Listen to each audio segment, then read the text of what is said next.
picture 1960.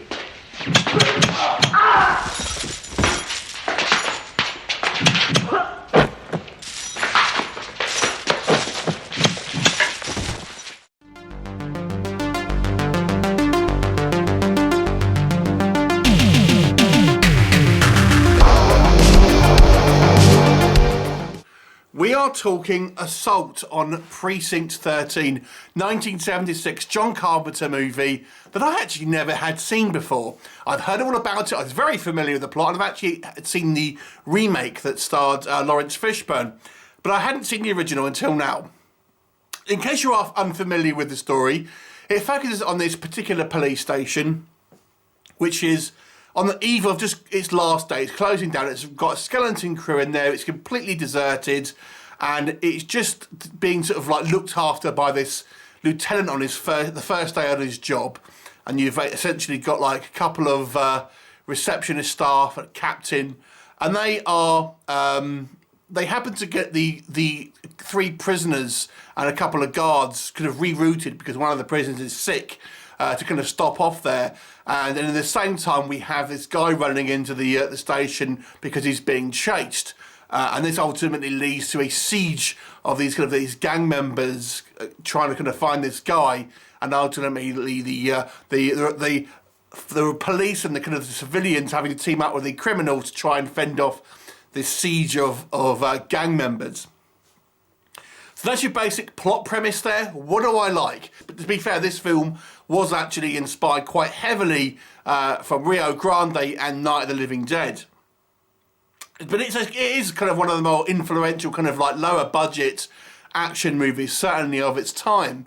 And, you know, I can see why. It's a lot of fun, and it's an enjoyable actioner with, you know, overwhelming odds and a kind of a band of unlikely kind of allied kind of forces, the good guys having to fend off this faceless bad guys. Now, there were some decisions here that I kind of liked, but also I had problems with. Number one, the kind of the idea that these gang members are essentially like, they were kind of like your zombies, a faceless horde without any kind of real backstory or motivations. They really don't have any speaking parts.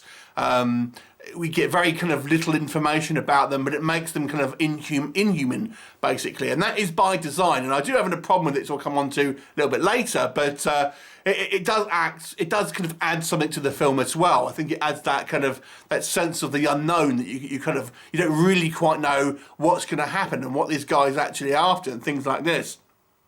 I really enjoyed the characters.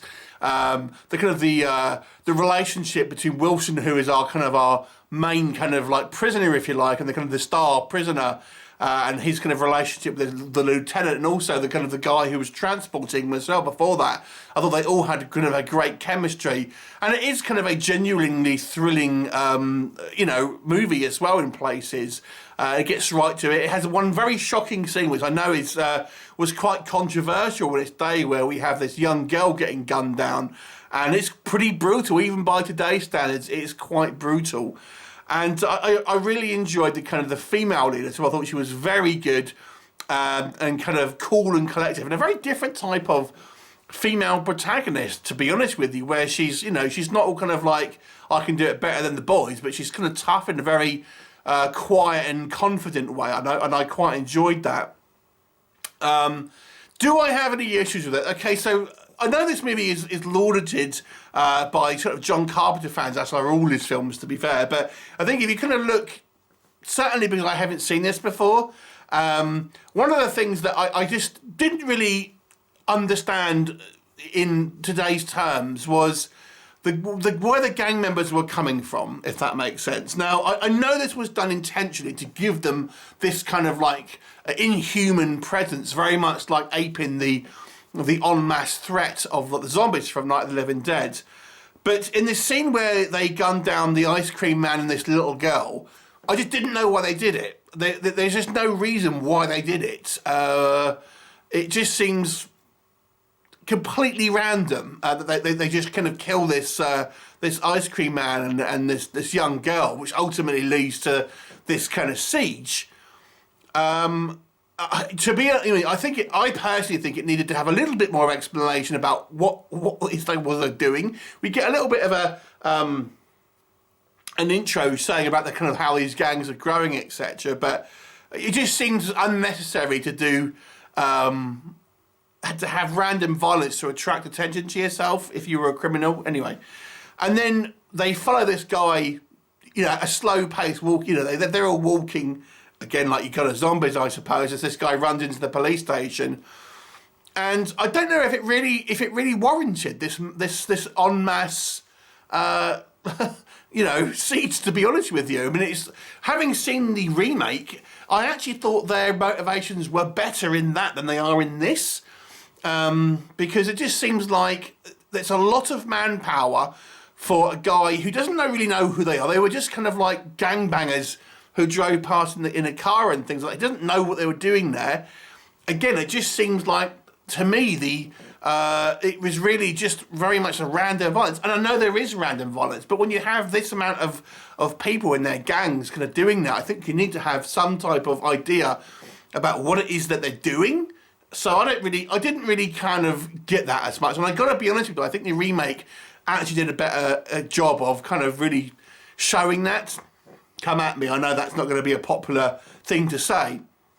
I have to say as well, I thought the ending was a little underwhelming as well. It just seemed to kind of, I mean, it goes out with a bang in the film, but I don't know, it just seemed to kind of like, it wasn't particularly personal, if that makes sense. We have these kind of gang leaders and we see them briefly, and then we never see them again, and yeah, it just went out on a little bit of a, somewhat of a whimper, to be honest with you.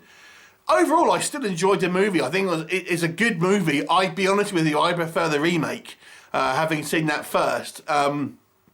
Obviously, I know this is a movie of its time, and obviously it was a low-budget film for then, but I think story-wise, it's a little weaker than the remake, to be honest with you. I will give it a 6 out of 10. I do think it's a fun movie. It's not something, I don't think it's a classic John Carpenter. I don't think it can really get kind of compared to, you know, some of his more kind of well-known films, or more recent films, or, you know, more recent than that anyway. But yeah, it's fun, but I don't think it's a classic, to be honest with you. I'll give it a 6 out of 10. What did you think of it? What did you think of the original? And have you seen the remake, and how do you think it compares? I know people are very against remakes, but I'm not. If I think it's better, I think it's better. Anyway, 6 out of 10. Have you seen it? Let me know what your thoughts are, and I look forward to seeing you next time. Bye for now. Oh, also, I did think the score was very good. I know John Carpenter likes to do his own scores. This one I thought was a little weaker. Anyway, there you go. Bye for now.